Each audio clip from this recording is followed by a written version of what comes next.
नमस्कार, मैं हूं रमन मुंगई और स्वागत है आपका न्यूज इंडिया में। और न्यूज इंडिया पर वक्त हो चला है उत्तराखंड की खबरों के खास बुलेटिन का। और इस वक्त की बड़ी खबर उत्तराखंड से। उत्तराखंड के पूर्व सीएम हरीश रावत ने दिया भावुक बयान। अपनी मां को याद कर हरीश रावत ने दिया भावुक बयान। मां ने कहा था गरीबों के लिए करते रहना काम। हरीश रावत फिर सीएम बना तो घसियारी सम्मान पेंशन जनता को करूंगा समर्पित। सीएम बनने की इच्छा जताकर हरीश रावत ने दिया आलाकमान को संदेश। तो हरीश रावत का ये बयान सामने आया है, एक भावुक बयान उन्होंने दिया है। मां ने कहा था गरीबों के लिए काम करते रहना, फिर सीएम बना तो घसियारी सम्मान पेंशन जनता को समर्पित करूंगा। तो ये हरीश रावत का बयान सामने आया है। चुनाव खत्म हो चुके हैं उत्तराखंड में। 70 विधानसभाओं के लिए मतदान हो चुका है। 10 मार्च को रिजल्ट आएगा और उससे पहले इस भावुक बयान के जरिए हरीश रावत ने अपनी इच्छा भी शायद जता दी। आज एक बहुत कठिन चुनाव अभियान के बाद सुबह जब नींद खुली तो मुझे अपनी मां बहुत याद आई। जब मैं मुख्यमंत्री था उस समय मैंने अपनी मां को स्मरण कर जब भी मैं उसके दर्शन करता था तो मुझे लगता था वो मुझसे कुछ कह रही है कि गरीबों के लिए कुछ करो।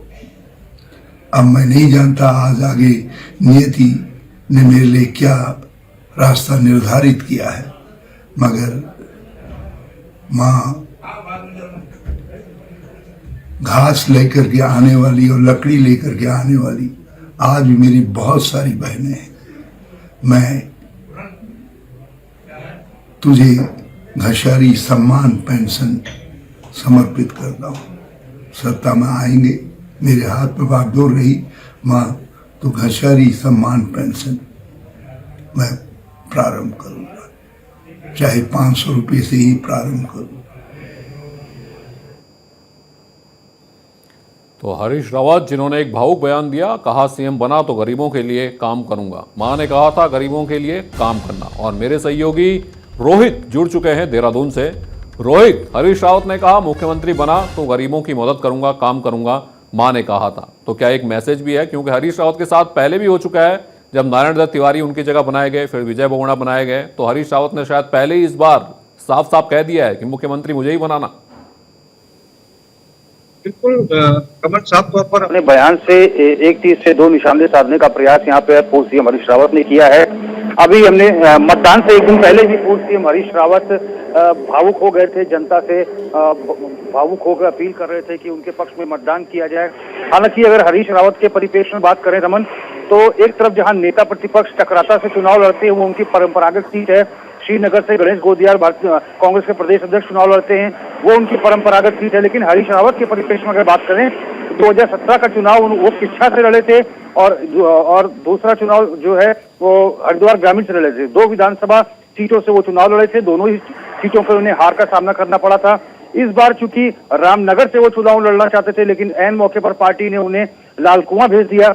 तो हरीश रावत कहीं ना कहीं असमंजस में थे कि क्या इस बार जनता का आशीर्वाद उन्हें मिलेगा कि नहीं मिलेगा। इसीलिए 14 तारीख से पहले 13 फरवरी को जनता के बीच में एक भावुक संदेश जारी करते हैं कि आखिर उनकी क्या गलती थी कि 2017 में भी जनता ने उन्हें दोनों विधानसभा सीटों से हरा दिया। इस बार जनता से वो आशीर्वाद चाहते हैं।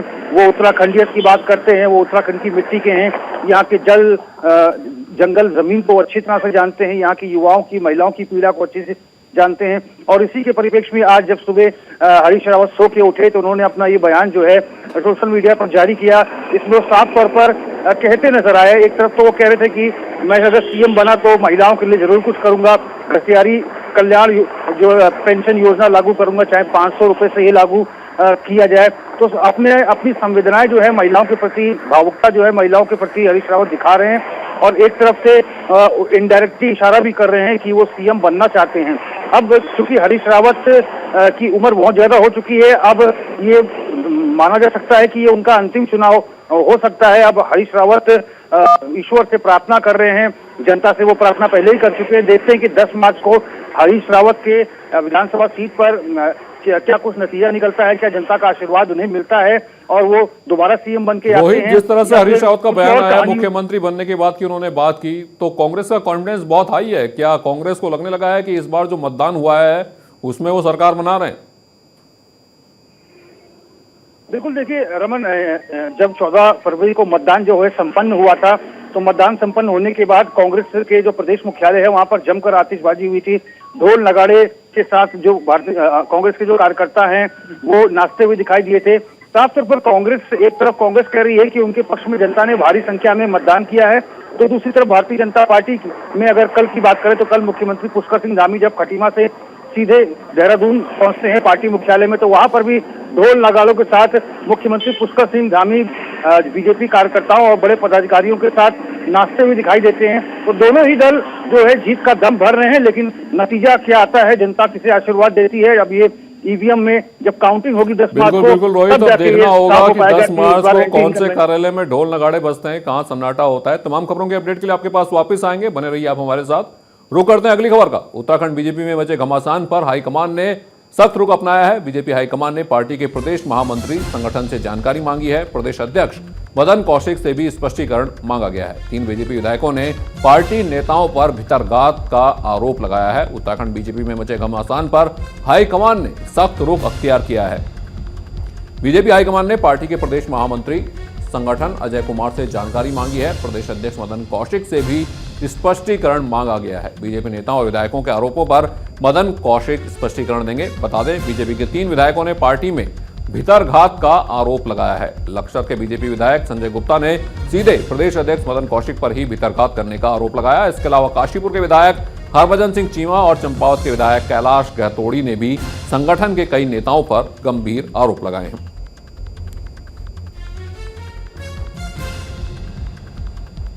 और मेरे 2 सहयोगी जुड़े हुए हैं, तमाम जानकारी हमें दे रहे हैं। सीधा संजय का रुख करते हैं। संजय, यहां पर जो विधायक हैं संजय गुप्ता, उन्होंने आरोप लगाए हैं, सीधा मदन कौशिक पर आरोप लगाए हैं। हरिद्वार से मदन कौशिक है, बगल में लक्सर है, रुड़की है, वहां से संजय गुप्ता आते हैं। कितनी सच्चाई लग रही है इन आरोपों में? क्या वाकई में भीतरघात जैसी कोई चीज नजर आई चुनाव में? बिल्कुल रमन, 2022 के विधानसभा चुनाव संपन्न होने के बाद अब सत्ताधारी पार्टी जो है वो कहीं ना कहीं उसकी आपसी कलह है जो वो उजागर हो रही है। और आपने देखा है कि बीते दिनों जिस तरह से लक्सर के भाजपा प्रत्याशी यानी जो मौजूदा विधायक थे संजय गुप्ता, उनका एक वीडियो वायरल हो रहा है और उसमें साफ देखा जा सकता है किस तरह से वो भावुक है। हालांकि अपनी हार के डर से भी कहीं ना कहीं ये बयान उन्होंने जारी किया है। और सीधा सीधा उनका आरोप है कि जो मदन कौशिक है यानी जो भारतीय जनता पार्टी के प्रदेश अध्यक्ष है, उन्होंने उनको हराने का काम किया। हालांकि जो वहां पर पार्षद हैं और सभासद हैं, उनके साथ मिलकर वो अन्य दलों के साथ उन्हें हराने का काम किया है। हालांकि लक्सर से भारतीय जनता पार्टी के जो प्रत्याशी थे वो संजय गुप्ता थे और इनका मुकाबला सीधे तौर पर बसपा प्रत्याशी और कांग्रेस के प्रत्याशी थे। तो साहब अब देखा है कि कहीं ना कहीं आला कमान ने जिस तरह से एक सख्त रुख अपनाया है और कहीं ना कहीं मदन कौशिक से भी स्पष्टीकरण मांगा है। जी रमन। बिल्कुल, रोहित भी जुड़े हमारे साथ। रोहित, दरअसल देखिए, अगर ऐसा है, क्योंकि हमने एक बार पहले भी देखा है जब भुवन चंद्र खंडूड़ी अपनी सीट कोटद्वार से हार गए थे, तब भी ये कहा गया कि बीजेपी के नेताओं ने भितरघात किया। और अगर ऐसा वाकई में हुआ है तो बीजेपी के लिए मुश्किल है, उत्तराखंड उनके हाथ से खिसक सकता है। बिल्कुल रमण, पार्टियों के बीच में भीतरघात होता है, ये तो सत्य है, विधानसभा चुनाव हो चाहे फिर लोकसभा चुनाव हो। अब यहाँ पर यहाँ पर मसले हैं। एक तो है जो भारतीय जनता पार्टी के प्रदेश अध्यक्ष मदन कौशिक के ऊपर अगर संजय गुप्ता ने आरोप लगाया है तो उसकी जांच होनी चाहिए, क्योंकि मतदान से पहले संजय गुप्ता ने पार्टी संगठन से इस बारे में शिकायत क्यों नहीं की। लगातार गृह मंत्री अमित शाह, बीजेपी के राष्ट्रीय अध्यक्ष जेपी नड्डा, प्रधानमंत्री नरेंद्र मोदी, ये सभी उत्तराखंड आते रहे इस दौरान। अगर उन्हें इस बात का आभास था तो उन्होंने पार्टी के बड़े नेताओं से शिकायत क्यों नहीं की। और अब कहीं ना कहीं 13 तारीख के परिप्रेक्ष्य में अगर बात करें, 13 फरवरी को भी वो जनता के बीच में जाते हैं और जनता के सामने आंसू बहाते हैं और साफ तौर पर कहते हैं कि कुछ भी कर लो लेकिन वोट मुझे ही देना, किसी और को वोट मत देना। लोग कहीं ना कहीं उनके भीतर संशय वाली स्थिति बनी हुई थी कि क्या इस बार जनता उन्हें विधानसभा भेजेगी चुनकर या फिर ये चुनाव हार जाएंगे। अब चूंकि जो उनका वीडियो वायरल हो रहा है, बीजेपी प्रदेश अध्यक्ष मदन कौशिक के ऊपर एलिगेशन लगा रहे हैं, तो इसकी जांच होनी चाहिए, क्योंकि ये आरोप जो है संजय गुप्ता ने पहले क्यों नहीं लगाए और मुख्यमंत्री से क्यों नहीं शिकायत की या फिर संगठन के बड़े नेताओं से शिकायत क्यों नहीं की। एक तरफ मदन कौशिक खुद कहते हैं कि 60+ सीटें वो जीत के भारतीय जनता पार्टी जीत के आएगी, तो ऐसे में मदन कौशिक कैसे विचारघात कर सकते हैं, कैसे उन्हें हराने का काम कर सकते हैं, इसकी तो जांच होगी। और इस पर स्पष्टीकरण भी मांगा गया है बीजेपी प्रदेश अध्यक्ष मदन कौशिक से। और जो हरभजन सिंह चीमा है, काशीपुर से जो विधायक है, और चंपावत से विधायक कैलाश गहतोड़ी, इनकी कहानी कुछ अलग है, क्योंकि भारतीय जनता पार्टी में तमाम ऐसे कद्दावर नेता रहे हैं जिनको इस बार भारतीय जनता पार्टी ने टिकट नहीं दिया है। हालांकि निर्दलीय रूप से उन्होंने नामांकन किया था, लेकिन भारतीय जनता पार्टी के तमाम शीर्ष नेतृत्व ने तमाम बागियों को मना लिया था। वो बिल्कुल भारतीय बिल्कुल जनता बिल्कुल पार्टी रोहित और नहीं संजय गए थे। वापस लौटेंगे आपके पास। रुक करते हैं इस वक्त अगली खबर का। तो बीजेपी में मचे अंतर्कलह पर बोले सीएम पुष्कर सिंह धामी, सभी नेता और कार्यकर्ता बयानबाजी में संयम बरतें। सीएम धामी ने कहा छोटी छोटी बातें हैं, सब कुछ ठीक हो जाएगा। सीएम धामी ने चुनाव में बीजेपी की जीत का भी दावा किया है। तो इस घमासान के बीच में पुष्कर सिंह धामी का बयान सामने आया है कि छोटी छोटी बातें हैं, बाद में सब ठीक हो जाएगा। जीत का भी दावा पुष्कर सिंह धामी ने यहां पर किया। तो उत्तराखंड में चुनाव संपन्न हो चुका है, लेकिन बयानबाजी अभी खत्म नहीं हुई। लोग सहयोग देंगे। और नहीं, मैं सभी से यही कहना चाहूँगा कि सभी हमारे प्रत्याशी हों चाहे हमारे पदाधिकारी हों, सभी लोग संयम बरतेंगे। और कहीं ऐसी बात नहीं है, कोई छोटी मोटी बात है। पूरे संगठन के लोगों ने, पार्टी कार्यकर्ताओं ने, सब ने, हमारे बूथ अध्यक्षों ने, पन्ना प्रमुखों ने, सभी पदाधिकारियों ने, कार्यकर्ताओं ने, सब ने मिलकर बहुत उत्साह से चुनाव लड़ा है। हम जीत रहे हैं, कहीं कोई दिक्कत नहीं है। इसलिए सभी लोग संयम भी बरतेंगे और मैं समझता हूँ छोटी बातें हैं, सब हो जाएगा। नहीं, मैं सभी से यही कहना चाहूँगा। और मेरे सहयोगी रोहित जुड़े हुए हैं तमाम जानकारी के साथ। तो रोहित, इसमें पुष्कर सिंह धामी का बयान तो सामने आ गया है कि छोटी छोटी बातें हैं, लेकिन क्या ये वाकई बातें छोटी हैं?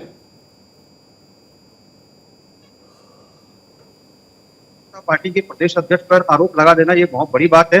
और जहां तक मैं काशीपुर के विधायक हरभजन सिंह चीमा की बात कर रहा था और चंपावत के विधायक कैलाश भतौड़ी की बात कर रहा था, तो इनका आरोप ये है कि जो भारतीय जनता पार्टी के तमाम ऐसे नेता हैं जिनको पार्टी ने टिकट नहीं दिया है, भारतीय जनता पार्टी के तमाम उनको मना लिया, वो पार्टी छोड़ के नहीं गए। अब आरोप इनका ये है कि उनको टिकट नहीं मिला है, लिहाजा चंपावत विधानसभा सीट पर और काशीपुर विधानसभा सीट पर पार्टी के लोग ही अधिकतर टिकट को हराने का काम कर। मदन कौशिक ने कहा है कि इस पूरे प्रकरण की जांच की जाएगी, क्योंकि विधानसभा चुनाव 2022 बहुत महत्वपूर्ण रहा है, क्योंकि 60+ सीटें जीतने का दम जो है भारतीय जनता पार्टी कर रही है। और जहां तक संजय गुप्ता का जो आरोप है, ये एक बड़ा आरोप है। तभी हाईकमान ने जो है भारतीय जनता पार्टी के प्रदेश अध्यक्ष मदन कौशिक से इस पर स्पष्टीकरण मांगा है और संभवतः आज शाम को ही मदन कौशिक के द्वारा हाईकमान से बात की जाएगी और पूरी तस्वीर को साफ किया जाएगा। उधर मुख्यमंत्री पुष्कर सिंह धामी कह रहे हैं कि सब कुछ ठीक है, ऑल इज वेल है और भारतीय जनता पार्टी की सरकार प्रदेश में अस्तित्व में आ रही है।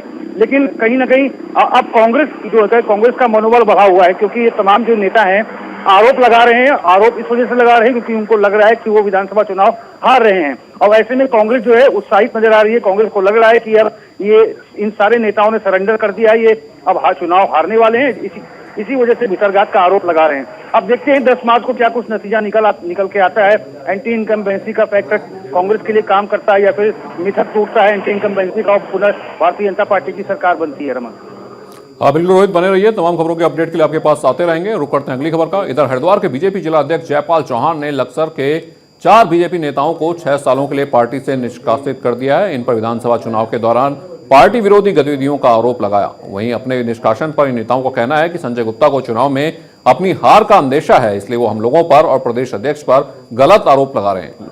तो ये अभी चुनाव खत्म हो चुके हैं। उत्तराखंड में 70 विधानसभाओं पर वोट पड़ चुका है, लेकिन भारतीय जनता पार्टी के बीच की अंतःकलह सामने आ रही है।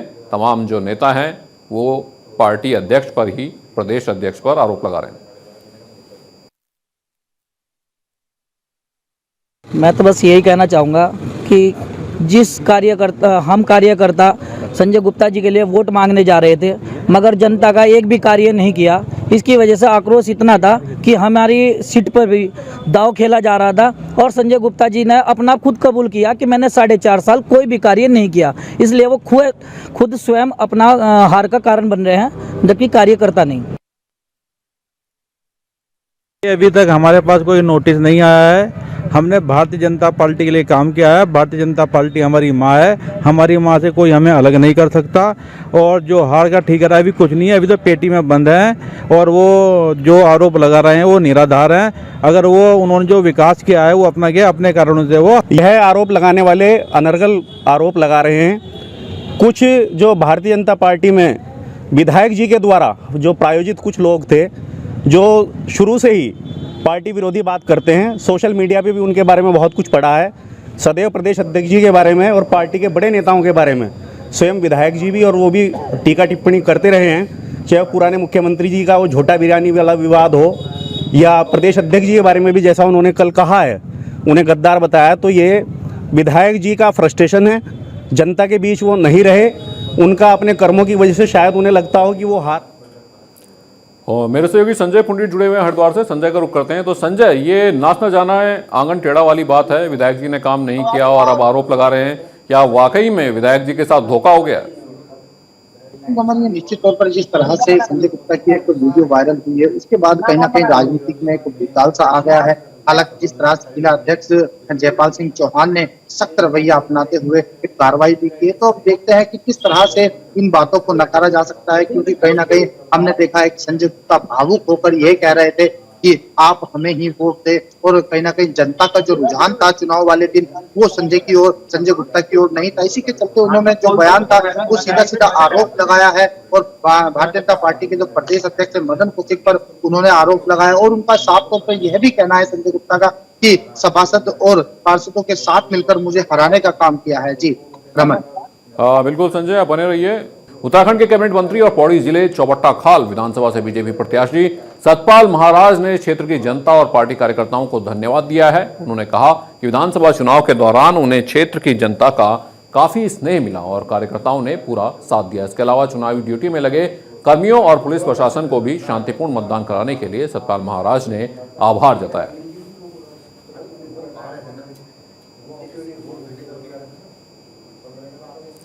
और हरिद्वार नगर सीट से कांग्रेस प्रत्याशी सतपाल ब्रह्मचारी विधानसभा चुनाव के बाद हरिद्वार की जनता और कार्यकर्ताओं का आभार जताया। उन्होंने कहा कि यह मेरा चुनाव नहीं था, बल्कि समस्त हरिद्वार की जनता का चुनाव था। चुनाव में हुए हंगामे और उतार चढ़ाव पर बोलते हुए सतपाल ब्रह्मचारी ने कहा कि मंत्री मदन कौशिक ने चुनाव में पूरा तांडव किया, शहर में शराब की नदियां बहा दी गई, हमारे कार्यकर्ताओं को भी पीटा गया। सतपाल ब्रह्मचारी ने दावा किया कि उन्होंने अपने चुनाव में एक भी रुपए की शराब या दूसरे नशीले पदार्थों को जनता में नहीं बांटा।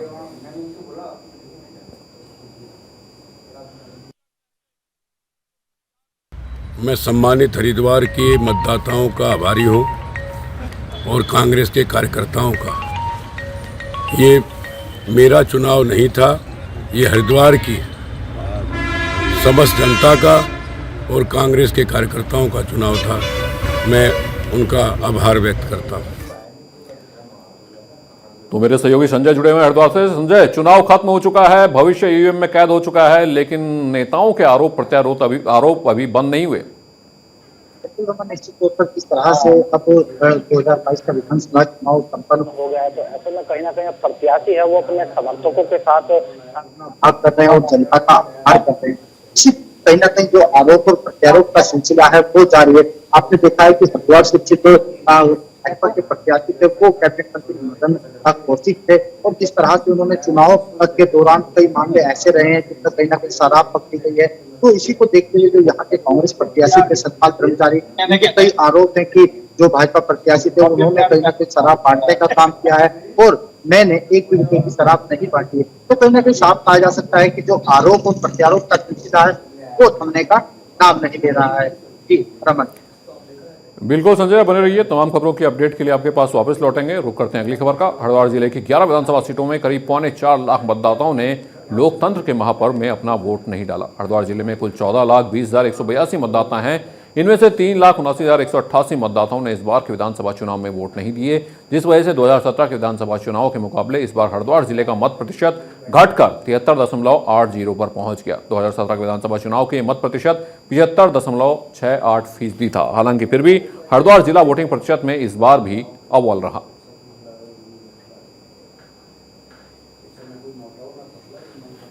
तो इस बार उत्साह कम देखने को मिला हरिद्वार में। और हमारे सहयोगी संजय जुड़े हुए हमारे साथ। तो संजय, पिछली बार से मतदान कम हुआ, क्या कारण रहे इस बार कम मतदान के? लोगों के उत्साह में कमी या फिर कोरोना?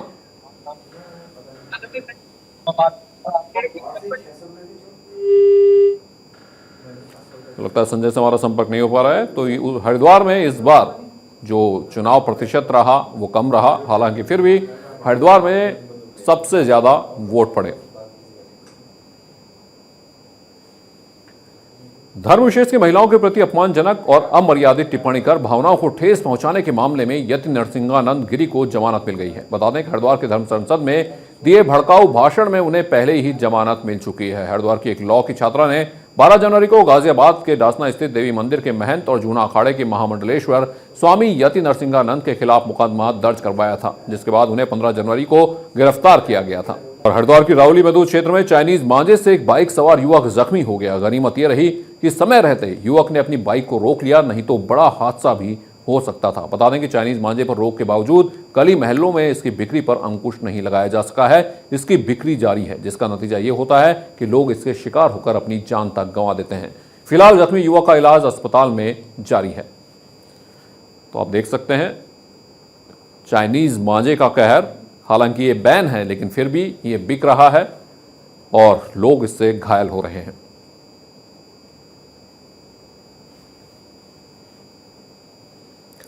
बागेश्वर विधानसभा में चौमुखी विकास होने के बड़े बड़े दावे किए जा रहे हैं, पर इनकी जमीनी हकीकत कुछ और ही बयां कर रही है। बागेश्वर में सड़क मार्ग की जर्जर हालत स्थानीय जनता, पर्यटकों और वाहन चालकों के लिए परेशानी का सबब बनी हुई है। विश्व प्रसिद्ध पर्यटन स्थल कौसानी को जोड़ने वाला यह सड़क मार्ग काफी खराब हालत में है। जगह जगह गड्ढे हैं जिसमें जल जमा हो जाता है, जिससे कोई भी हादसा होने का खतरा बना रहता है। सबसे अधिक परेशान स्थानीय दुकानदार हैं। ये सड़क की हालत खराब है, बागेश्वर कौसानी सड़क की। क्या कहना चाहेंगे, अब कितने बार मैंने इसके बारे में कह दिया है। दुकानें हमको बंद करनी पड़ जाती है, शटर पूरा अभी भी देख लो बंद पड़ा है और कीचड़ के छींटे छींटे ऊपर आते हैं, दुकानों के अंदर आते हैं। ये एक बार हमारी दुकान की तरफ को भी लगा के देख लो कैसे वीडियो बननी है। और उसके बाद ये कितने बार इनको बोल दिया है रोड बनाने के लिए, सही करने के लिए, करते कुछ है नहीं। संज्ञान में इनके डाल दिया है, गाड़ी वाले छींटे मार जाते हैं, ऐसे हाल हो रहे हैं रोड के। और हरिद्वार के हर की पौड़ी में आज माघ पूर्णिमा के मौके पर बड़ी संख्या में श्रद्धालुओं ने मां गंगा में डुबकी लगाई। धार्मिक मान्यता है कि पूर्णिमा के दिन देवी देवता धरती पर आते हैं। ऐसे में इस दिन गंगा स्नान कर पूजा पाठ करने से विशेष फल की प्राप्ति होती है। बता दें कि कोरोना को लेकर श्रद्धालुओं की संख्या को लेकर घाटों पर जो पाबंदियां लगाई थी उसे हटा लिया गया है, लेकिन मास्क लगाना अनिवार्य है।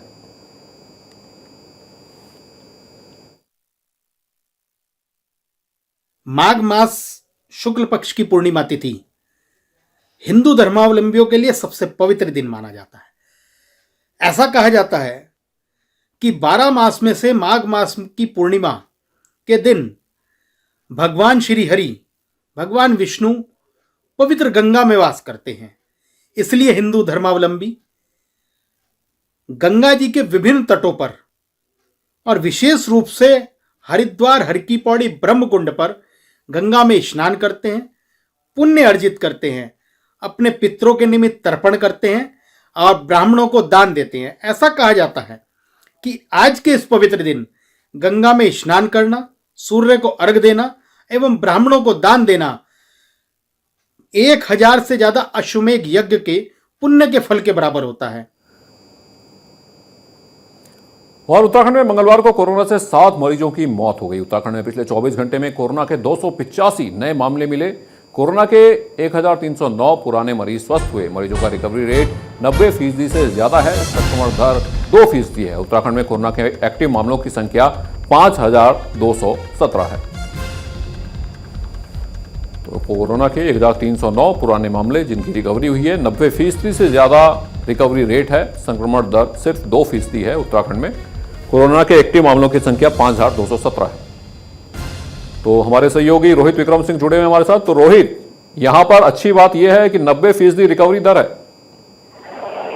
बिल्कुल रमन, साफ तौर पर क्योंकि स्वास्थ्य विभाग द्वारा मुख्यमंत्री के निर्देश पर अब चूंकि 99% ऐसे लोग हैं जिनको फर्स्ट डोज लग चुकी थी, सेकंड डोज भी बहुत आय संख्या में लोगों को लग चुकी है और स्वास्थ्य विभाग के द्वारा हर घर दस्तक अभियान चलाया जा रहा है, जिसमें स्वास्थ्य विभाग की टीमें घर घर जाकर ये पता कर रही हैं कि परिवार के सदस्यों में से किसको सेकंड डोज नहीं लगी या फिर बूस्टर डोज बुजुर्गों को नहीं लगी है। अगर नहीं लगी होती है तो तुरंत ही उन्हें वैक्सीनेटेड किया जाता है स्वास्थ्य विभाग के द्वारा। और इसके साथ ही सरकार के द्वारा भीड़ भाड़ वाले इलाकों में पुलिस कर्मियों की तैनाती की गई है।